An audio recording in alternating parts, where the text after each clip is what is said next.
이 시간에는 이승만 일대기를 연재한 유대일리 임복일 회장의 글, 이승만 건국사 6편을 요약해서 소개해드리겠습니다. 이승만이 남긴 한성감옥 5년 7개월의 기록은 이승만 평가의 가장 기본적 인식의 출발점이다. 그의 기독교 정신과 자유민주 정치 사상과 대한민국 건국 정신 및 외교 독립론 등이 감옥 생활에서 거의 완성되었기 때문이다. 이승만 연구의 권위자 유영익 연세대 명예교수 전 이승만 연구원장은 이승만의 옥중 생활 기록을 한국 최초로 심층 연구하여 젊은 날의 이승만을 펴냈다. 건국 대통령 이승만의 행적평가의 새로운 장을 열어준 이 연구서에서 유 교수가 제시한 몇 가지 주장을 소개한다.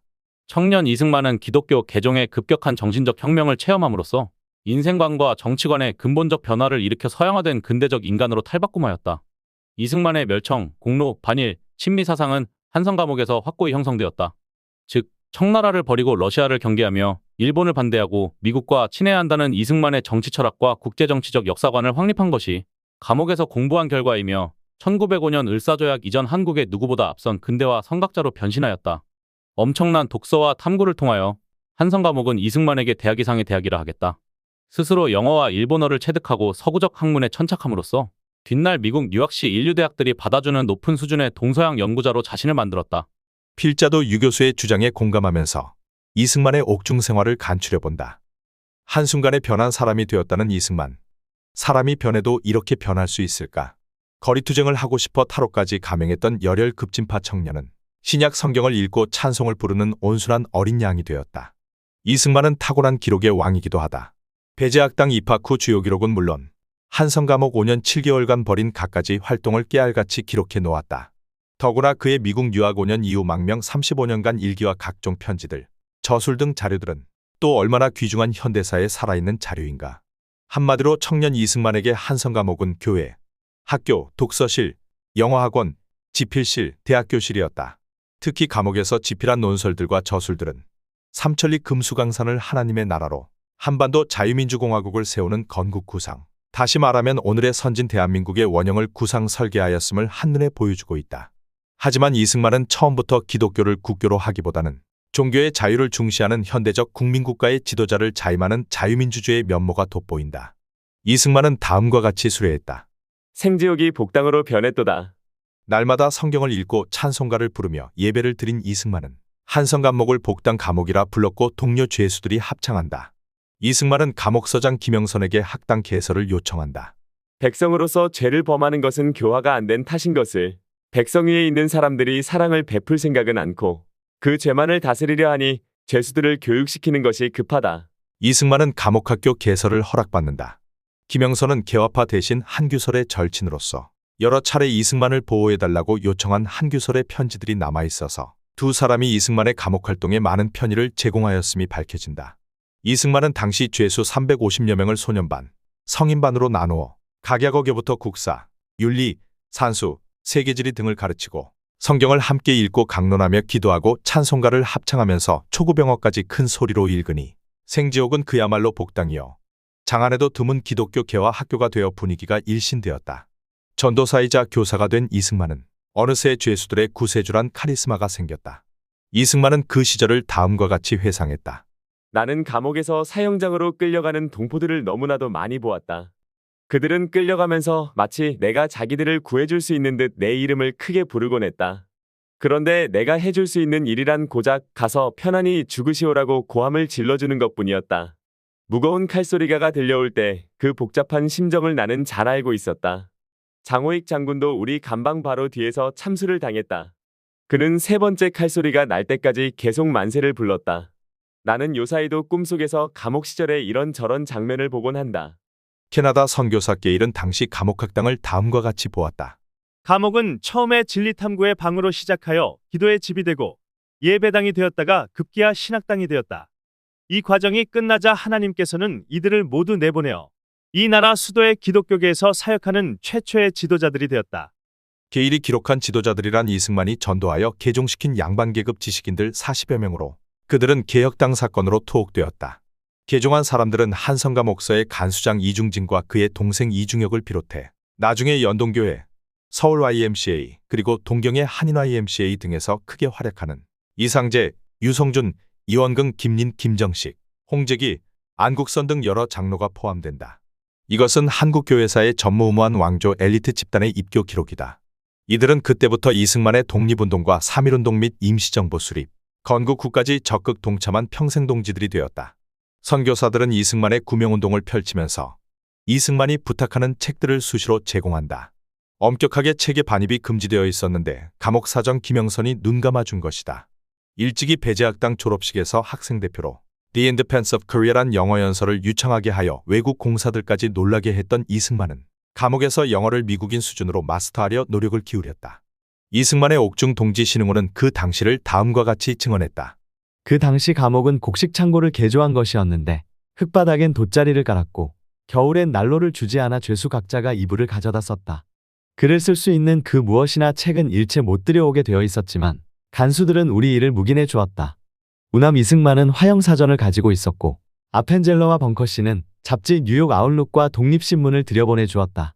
죄수들은 한 척 직경쯤 되는 항아리를 가질 수 있었는데 이승만은 그 항아리를 눕혀놓고 그 속에 몰래 들여온 양초를 켜놓고 공부를 하곤 했다. 간수들이 올 때는 항아리를 벽 쪽으로 돌려놓으면 불이 보이지 않았다. 이승만은 그러면서 영어를 공부했다. 미국 잡지들이 그의 교과서였다. 그는 붉은 물감을 몰래 들여와 잉크를 만들어 낡은 잡지에 붓글씨 연습도 하였다. 그리고는 눈을 감고 잡지에서 읽은 문장들을 외웠다. 그는 사전에 있는 영어 단어를 모두 외우는 것이었다. 특히 중요한 사실은 이승만이 언론인 출신답게 시사 문제에 관심이 깊어 아웃룩 외에도 중국, 일본, 미국 등에서 발간되는 주요 신문들과 잡지 등 영문 정기 간행물을 들여다가 날마다 애독하였던 일이다. 따라서 영어 공부는 물론 그는 감옥 밖의 지도층보다도 시사 문제와 국제 정세에 정통하였으며 외국인들과 소통 능력의 격을 높이게 된다. 뒷날 이승만이 글로벌 리더십을 구축하는 국제 정치적 대화와 외교의 남다른 자질은 이때부터 단련된 것이었다. 영어에 자신감을 갖게 된 집념의 사나이 이승만은 한영사전의 필요성을 절감하자 마침내 신한영사전 New English Korean Dictionary 편찬을 시작한다. 아펜젤러가 차입해준 웹스터 영어사전 Webster English Dictionary와 화영사전 Japanese English Dictionary를 보며 단어 하나하나를 정리해야 하니 일본어 공부도 저절로 되었다. 그러나 그 사전은 F항 중반에서 포기해야 했다. 1904년 2월 러일전쟁이 터지자 부랴부랴 책을 써야 했기 때문이다. 그 책이 옥중명저 독립정신이다. 미국 살인명문 에머리 대학 유학파이며 중국에서 영어교사를 했던 엘리트 윤치호가 당시 이승만의 영어 실력에 감탄한다. 어제 석방된 이승만을 만나보았다. 그는 놀랄만한 청년이다. 감옥에서 영어 실력을 너무나 잘 향상시킨 결과 그는 이제 영어로 말하고 영어로 아주 멋진 기사를 쓸 수 있다. 부지런한 일꾼 이승만은 옥중에서 놀랄 만큼 많은 책을 읽었다. 우선순위로 보면 기독교 신앙서적, 역사, 법률, 외교, 시사 관련 신문과 잡지, 문학 등을 포괄한다. 아펜젤러, 벙커, 에비슨 등 선교사들이 넣어준 기독교 교리 서책들은 물론 중국에서 한문으로 번역된 종교서적들도 읽었다. 국제정치와 외교에 관심이 깊었던 이승만은 공법회통, 약정화편, 만국공법 인터내셔널 라 등 국제법 책들을 탐독하였으며 6.1준의 서유견문, 영국 크리스천 소설 철로역정, 김만중의 구운몽 등 소설들도 틈틈이 읽었다. 동시에 이승만은 중요한 책들을 번역하는 데 힘썼다. 그가 번역한 책들은 중동전기, 만국사략, 만국공법과 기독교 교리서 주복문답, 감리교역사 The Junior History of Methodism 등이다. 영문법 English Grammar Material Primer도 번역하여 옥중교재로 썼다. 물론 모든 번역책은 그가 창간한 신문들처럼 한글 전용이었다. 특히 주니어 감리교역사는 아펜젤러가 죽은 직후에 번역을 끝냈다. 배제학당 설립자로 이승만의 사상과 종교를 지도하고 석방운동을 주도하며 이승만 집안의 생활비까지 지원한 스승 아펜젤러의 죽음은 이승만에겐 청천벽력이었다. 아펜젤러는 성경번역 사업 등을 위해 1902년 6월 제물포를 떠나 목포로 향하던 중 11일 군산 앞바다에서 선박길이 충돌 침몰하는 중에 물에 빠지는 소녀를 구하려다 함께 익사하고 말았던 것이다. 44세였다. 이승만의 충격과 슬픔은 남다른 것이었다. 이승만은 은사의 비보를 듣자 하루 반을 내리 울고 단식했을 정도로 깊은 슬픔에 잠겼다. 아펜젤러의 순교 앞에서 이승만은 몇 달이나 기도와 명상에 빠진다. 그리고 나서 시작한 것이 본격적인 죄수 교육 옥중 학당이다. 웨슬리를 따라 아펜젤러를 따라 호련히 떠난 스승의 뒤를 따라 이승만은 땅끝까지라도 복음을 설파하는 십자가의 순례길로 들어선 것이었다. 개화의 스승 서재필이 미국으로 돌아간 뒤 서재필을 능가하는 혁명적 계몽운동을 펼쳤던 이승만은 기독교 교육과 신앙의 롤모델 아펜젤러가 사라지자 개신교계에 선봉에 나섰다. 이승만이 번역한 여러 책 가운데 중동전기에 정성을 들인 것은 청일전쟁의 역사적 중요성 때문이다. 따라서 이 책은 전쟁사라기보다 이승만의 관심사인 국제관계와 전쟁외교에 초점을 두어 재편집한 책이다. 이승만은 다음과 같이 수레했다. 청일전쟁이 임진왜란보다 더 큰 난리요. 한인들이 가장 통분히 여길 전쟁이 청일전쟁이다. 이 전쟁에 한국이 잔멸을 당하고 독립을 잃었다. 그 망국의 근본원인은 청일전쟁의 원인과 결과를 모르기 때문이기에 태평양이 마르고 히말라야 산맥이 평지가 될지라도 조선의 독립을 우리 손으로 회복하겠다는 의자가 있다면 이런 책을 많이 보아 외국 형편과 내 나라 사정을 자세히 공부하는 것이 급선무다.